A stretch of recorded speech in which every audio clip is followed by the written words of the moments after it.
Hi, இன்றைக்கி கிராமத்து ஸ்டைலில் எப்படி மீன் குழம்பு வைக்கலான்னு பார்க்கலாம். அதுக்கு வந்து சின்ன வெங்காயம், வெள்ளைப்பூடு, பச்சை மிளகா, தக்காளி எடுத்துருக்கோம்.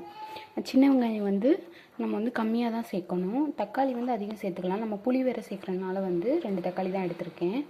பச்சை மிளகா, வெள்ளைப்பூடு இது எல்லாத்தையும் கட் பண்ணி எடுத்துக்கலாம். இந்த மாதிரி யூஸ்ஃபுல்லான வீடியோவுக்கு நம்ம சேனலை சப்ஸ்கிரைப் பண்ணிக்கோங்க, பெல் ஐக்கானை கிளிக் பண்ணிக்கோங்க.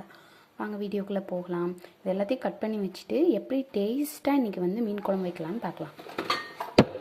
ஹாய், தக்காளி கட் பண்ணிக்கிறோம்.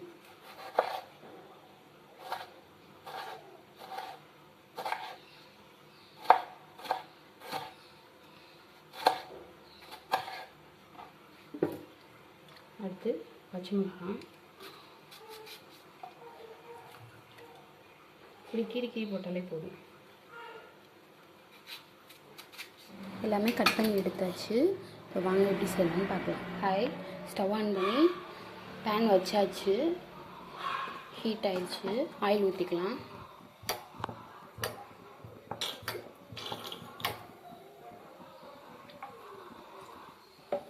இது கூட கொஞ்சம் நல்லெண்ணெய் சேர்த்தாலும் நல்லா டேஸ்ட்டாக இருக்கும். நல்லெண்ணெய் மட்டும் வச்சு செஞ்சாலும் நல்லாயிருக்கும்.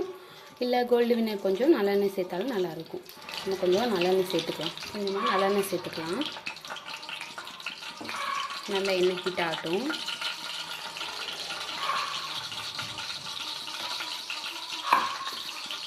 இப்போ வெந்தயம் சேர்த்துக்கலாம்.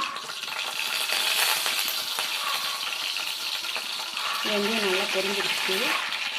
இது கூட பச்சை மிளகாய் சேர்த்துக்கலாம்.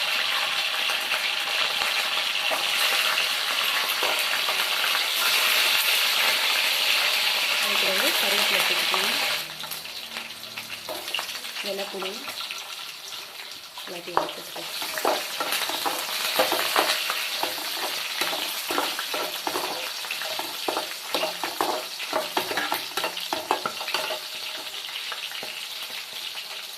வெங்காயத்தையும் சேர்த்துக்கலாம்.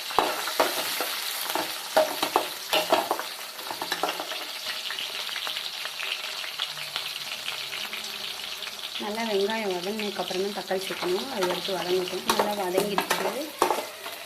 இந்த ஸ்டேஜில் இருக்க தக்காளி சேர்த்துக்கலாம்.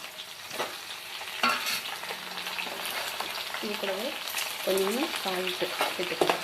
தேவையான அளவு சால்ட் சேர்த்துக்கலாம்.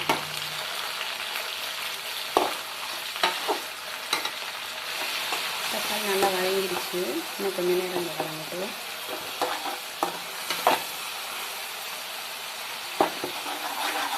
நல்லா வதங்கிடுச்சு. இப்போ நம்ம வந்து மிளகாப்பொடி அதோடையே சேர்த்துக்கலாம். கடையில் வாங்குகிற மிளகாத்தூள் வந்து காரம் வந்து ரொம்ப இருக்காது. நம்ம வீட்டில் அரைக்கிறதுனா வந்து காரமாக இருக்கும். இதில் வந்து கொஞ்சம் காரம் கம்மியாக தான் இருக்கும். அதனால் உங்களுக்கு தேவையான அளவு வந்து மிளகாப்பொடி ஆட் பண்ணிக்கோங்க. சின்ன ஸ்பூனில் ஒரு 5 ஸ்பூன் போட்டுக்கிறேன்.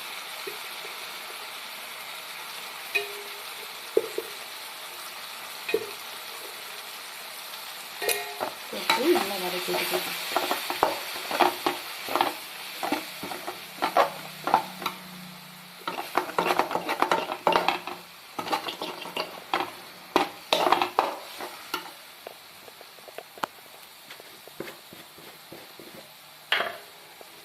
அது கூடவே கொஞ்சம் தனி மிளகாய்.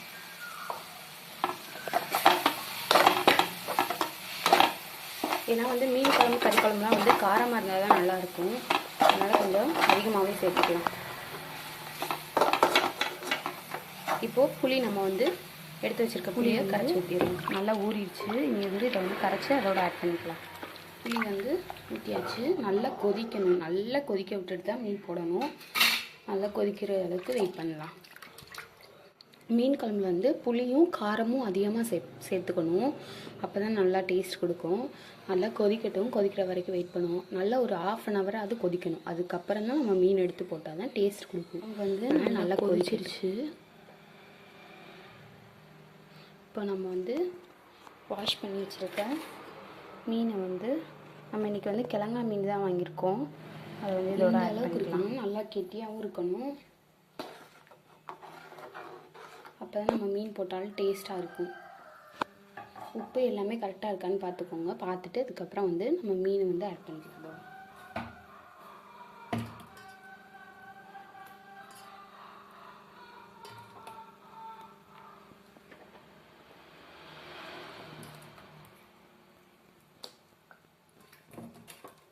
நான் வந்து வாலும் மண்டையும் மட்டும் போட்டு குழம்பு வச்சுருவோம்.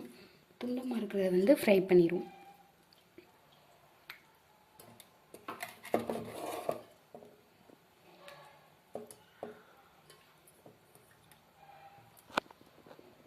இனி போட்டாச்சு. இது வந்து கொஞ்ச நேரம் கொதிச்சா போதும். மீன் போட்டதுக்கப்புறம் ரொம்ப நேரம் கொதிக்கக்கூடாது. மீன் போட்டதுக்கப்புறம் கொஞ்ச நேரம் கொதிச்சா போதும். இந்த மாதிரி வந்து கலர் நல்லா சேஞ்ச் ஆகணும். மீனோட கலர் வந்து சேஞ்ச் ஆனோடனே ஸ்டவ் வந்து ஆஃப் பண்ணிடலாம். இன்னும் கொஞ்சம் நேரம் வந்து டேஸ்டான மீன் குழம்பு வந்து ரெடி ஆயிடுச்சு. இப்போ வந்து சர்வ் பண்ணி சாப்பிட்லாம். Okay bye. இந்த மாதிரி யூஸ்ஃபுல்லான வீடியோவுக்கு நம்ம சேனலை சப்ஸ்கிரைப் பண்ணிக்கோங்க. பெல் ஐக்கானை கிளிக் பண்ணிக்கோங்க.